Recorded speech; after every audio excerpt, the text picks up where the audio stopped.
So check it out. As I build relationships ever since 10 years ago, coming out to Hawaiian Islands, a lot of locals share with me this whole idea about this Haole Day, Kill Haole, Kill Haole Day, in their high school settings. Man, we went to school out here, I believe our family would have ended that for everyone. You know what I mean? Because think of the realities what you're doing. They're trying to oppress people, right? So if they would have went ahead and tried to press on any of our family members or anything like that, or even our friends, or we're hearing that they're going through this type of situation, it's easy to remedy this situation. You know, in Carson, the Polynesian community, the Guameans, Hawaiians, Filipinos, Samoans, you know, we're the smallest group, and it's a big racial divide out there during our time of high school, especially during the era of 92 to 94, where the gangs and the mafias and the prison cliques throughout Southern California were trying to force a green light on certain nationalities just for the fact that they want to force their advocates, whatever nationality they may be, to cause violence toward whatever nationality that they choose, such as Polynesians, and to control the drug trade, just to be racist, or to press their presence. Well, we didn't suffer any losses, I tell you that. You know what I mean? The reason why we didn't suffer any losses is because, you know, we gathered ourselves and we handled business. You know what I mean? And also, we're not strangers from inside or outside of the system.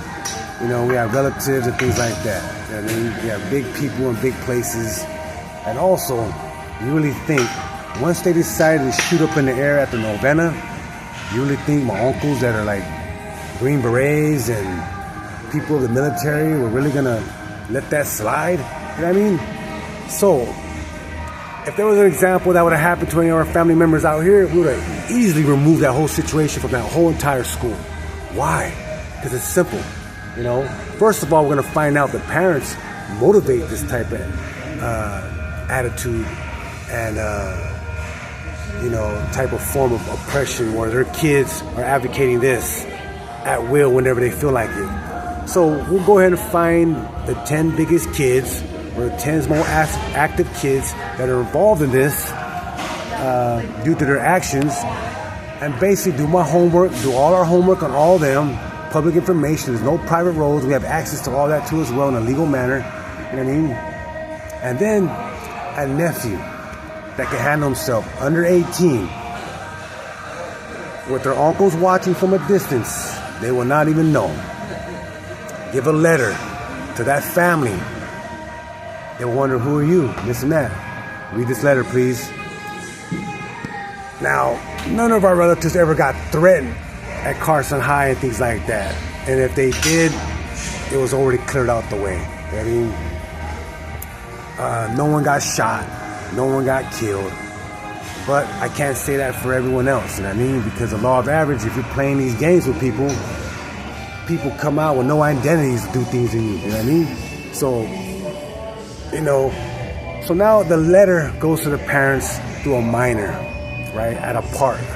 You know, each parent, each relative, each close relative. And now, with the uncles watching, they be like, we'll see by their actions if the parents are advocates of this, by how they respect, or honor, or disrespect our nephew giving that letter to that family.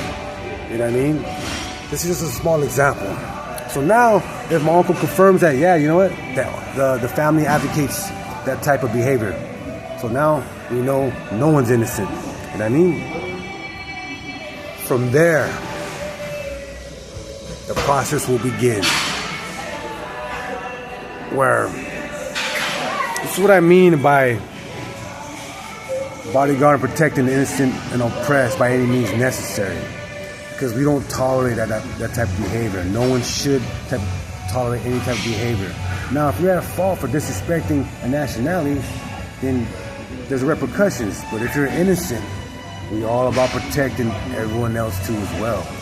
So it would have easily wiped out that whole idea of Kill Haole Day, even if it didn't directly affect our family, because we would have saw it like We don't even want that environment with our kids there. We ain't taking our kids to a private school. We're going to schools that we want to go to. You know what I mean? So if we would have found out, say for example, that the parents were advocates of that, the bars they attend, the places that they frequent, they get the feeling and idea from all kinds of people that have so extreme loyalty to us, and people that we reach out to, you know, because maybe they got molested in their family, maybe they never got protected.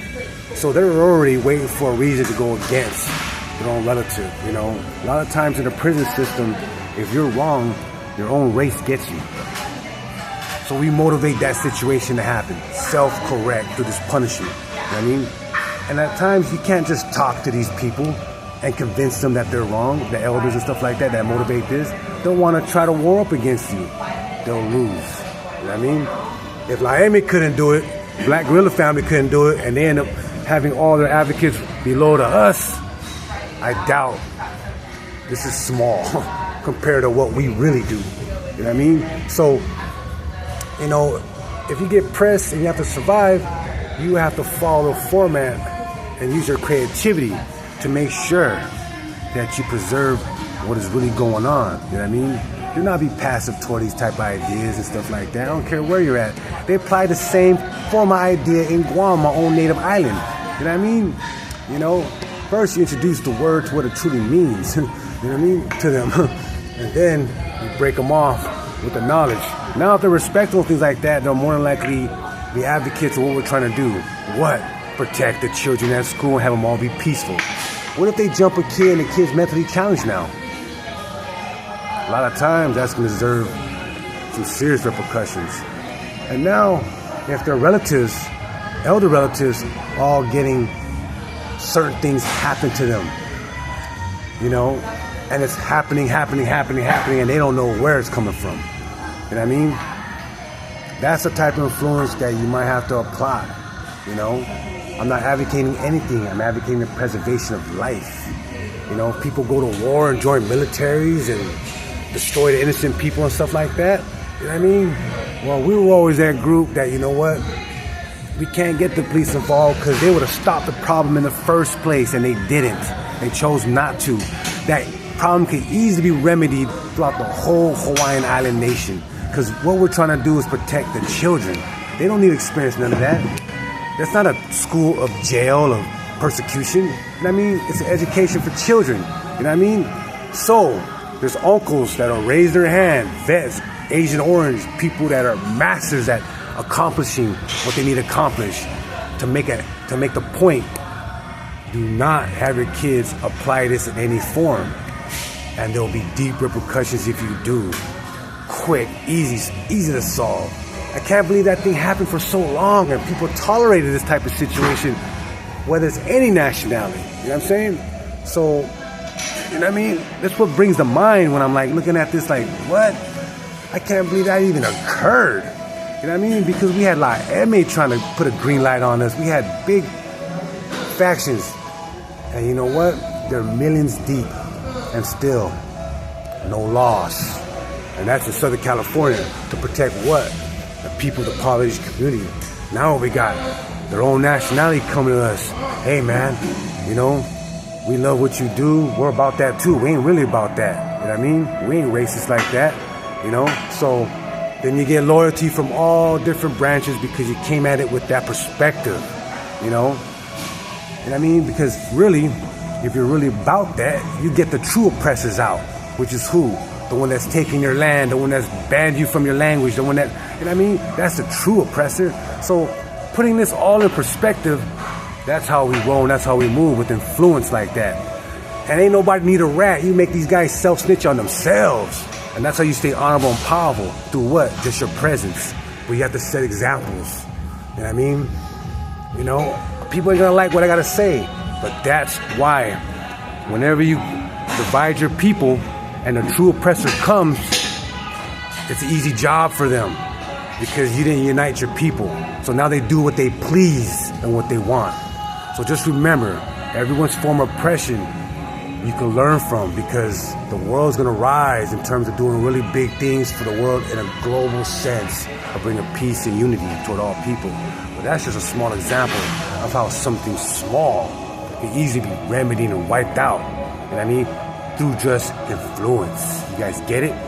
Hogging at that, Dr. Mona, Laddie Stone Brown.